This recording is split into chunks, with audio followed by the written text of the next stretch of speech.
제가 요즘 전화를 많이 받습니다. 하루에 한 6, 7시간 정도를 전화를 받고 응답을 하다 보니까 원래 말을 하는 걸 참 좋아하는 저였지만 요즘 말하는 게 참 힘듭니다. 근데 많은 분들이 기자님을 포함해서 저한테 묻기를 조대호 최고는 왜 이번 싸움에 참전했느냐, 얻을 게 뭐가 있느냐 라고 저한테 많이 물어봤습니다. 그때 제가 대답하기를 그러게요. 제가 이미 선출직 최고위원으로 당대표 자리 빼놓고는 더 이상 오를 자리도 없고 또 당대표 자리는 허은하 대표가 나중에 물러난다 하더라도 잘 보여서 당대표가 되려면 이준석 의원한테 잘 보이는 게 허수아비 당대표라도 할 수 있는 유일한 길인데 왜 허은하 쪽에 섰느냐.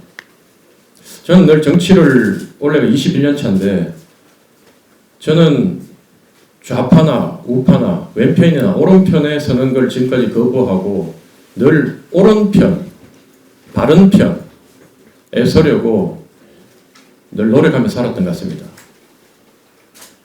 이번에는 적어도 허은하 대표가 하고 있는 일이, 가고 있는 길이 오른편, 바른 편이기 때문에 제가 여기에 같이 참여하고 있는 것입니다. 이 사건이 끝나고 이 사안이 끝나고 나면 다시 허은하 대표의 잘못된 부분을 비판하고 지적하고 감시하는 본연의 역할로 저는 돌아갈지도 모르겠습니다. 천하람 원내대표 측이 어제 저하고 대표의 직무를 정지하면서 했던 모습을 보고 제가 참 헛웃음이 났습니다. 얼마나 자신이 없으면, 얼마나 급했으면. 적어도 허은하 대표는 회의를 한다면 천하람 원내대표와 나머지 최고위원들이 이 카톡방은 인정할 수 없다고 튀어나가도 다시 문자를 보내고 회의에 대해서 공지하고 하는데 저들이 카톡방을 열어서 그 카톡방에 이미 대표회의에서 해임된 이주영 의원 그리고 김철근 전 사무총장 이런 분들이 있는 카톡방에 저를 초대하기에 회의 소집 권한이 없는 사람이 소집하고 회의 참석에 권한이 없는 사람들이 있는 이 카톡방은 인정할 수 없다고 제가 카톡방 나갔는데 그러면 적어도 저를 징계하고 직무정지 시킨다면 그리고 명패까지 갖다 놨다면 저한테 어떤 식으로라도 알렸어야 되지 않습니까? 저는 어제 대구 지역구에 있었기 때문에 그런 회의를 소집해서 저를 징계한다는 것을 언론을 통해서 확인했습니다. 그러니까 카메라 앞에 제가 앉을 때마다 자신들의 거짓과 또 엉터리가 적나라하게 전 국민들한테 드러나다 보니까 어떻게든 제가 회의에 참석하는 것조차도 막고 싶었던 절박한 사정이 있었다고 저는 이해합니다. 저한테 이번에 직무를 정지시키면서 그들이 내세운 이유를 봤습니다. 제가 도대체 뭘 잘못했는가. 당헌당규 위반 당직자 임면행위 동조.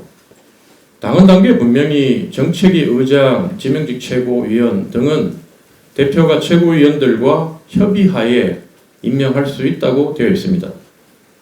사실은 전 정책위 의장이었던 이주영 의원을 끝까지 지키려고 허 대표가 상당히 노력을 하신 점을 저는 그 과정을 다 지켜봤습니다. 싸울 때 싸우더라도 제발 국민들이 바라보고 당원들이 보고 있기 때문에 공천관리위원회를 구성해서 빨리 이 예비후보 등록으로 뛰고 있는 분들한테 공천장을 줘야 되지 않느냐라고 얘기했을 때 천하람 원내대표가 뭐라고 얘기했냐면 그거 급한 거 아니다. 어떤 정당도 아직 공천관리위원회를 꾸려서 그렇게 활동하지 않는다 라고 얘기하기에 제가 그러면 뭐라고 얘기했냐면 그러면 다른 당 한 당이라도 공천관리위원회를 구성해서 공천관리를 시작하면 우리도 할 거냐? 당연하지요 라고 얘기했거든요. 그 녹취록이 다 녹음돼 있어요. 비공개회의 녹음 녹취록에. 그랬던 사람이 끝끝내 공천관리위원회 구성을 거부하고 회의에 불참하고 동조하지 않았지 않습니까? 이 상황에서 어떻게 해야 됩니까? 오로지 해답이라고는 대표가 물러나고 난 뒤에 사퇴를 수습하자고 얘기하는 앵무새 같은 얘기만 되풀이하고 전성준 이긴 최고위원도 자기가 대표님 끝까지 처음에 자리 지키세요. 제가 최고위원 사퇴하고 전 탈당하겠습니다. 그것도 다 녹음돼 있어요. 그렇게 했던 사람들이 어떻게 행동했습니까? 제가 봤을 때는 이분들이 역할을 나눠서 정말 제가 육사에서 배웠던 통일 전선 전술로 상대를 기만하고 유리한 국면이 올 때까지 기다렸다가 뒤통수를 쳐서 무너뜨리는 전형적인 그 수법을 쓰고 있다. 그런 생각이 저는 회의가 거듭될 때마다 확신을 가질 수 있었습니다. 제가 오죽하면 대표에 대한 억울한 면을 거짓 뉴스로 도배된 당원 게시판에 흘러넘치는 거짓 뉴스부터 당신들 같이 스피커 큰 사람들이 진상을 바로 잡고 난 뒤에 진실을 규명하고 난 뒤에 대표를 물러나도록 하자. 뭐 이 모든 책임, 이 사태에 대한 책임을 지워서 물러나게 하자라고 얘기했는데도 이 사람들은 요지부동. 원래 계획을 세워놨던 대로 지금 착착 진행되고 있는 겁니다. 지도부를 뒤로 물리고 홍원호 대표의 도장을 빼들어서 특임단을 만들고 거기에 특임단의 권한대행을 하겠다. 그래서 제가 권한대행을 누가 하냐 했을 때 천하람 원내대표가 제가 해야지요 라고 하기에 당신은 선출된 권력도 아닌데 지난 총선 때도 지역구 나가는 거 무서워가 못 나가서 비례대표로 숨어서 비례 한 자리 하려고 했고 이번에 그렇게 당대표 하고 싶었으면 전당대회에 나와서 당당하게 국민과 당원한테 선출돼야 되는데 돈을 아끼려고 그랬는지 자신이 없었던지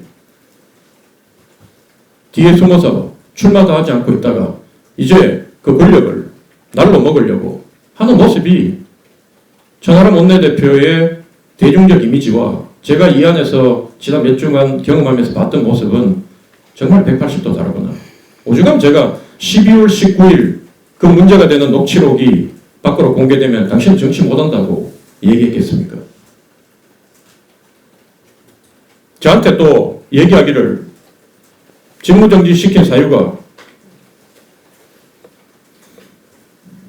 사무처 당직자 폭언 협박.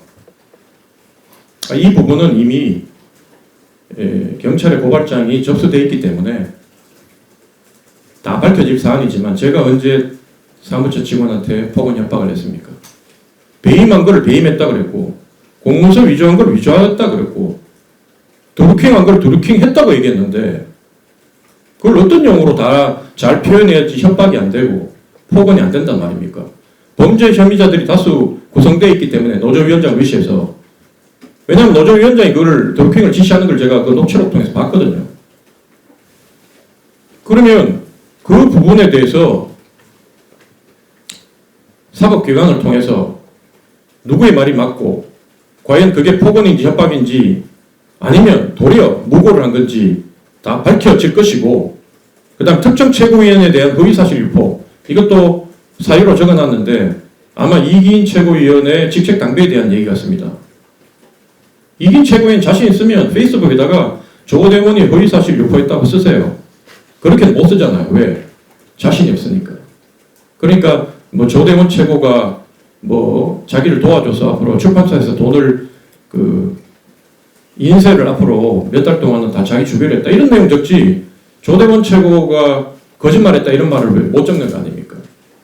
내용을 다 하려면 너무 길고요. 제가 이런 얘기를 장황하게 하는 이유는 이미 저를 탄핵하는 사유로 제시된 내용들이 전부 다 허위사실이다.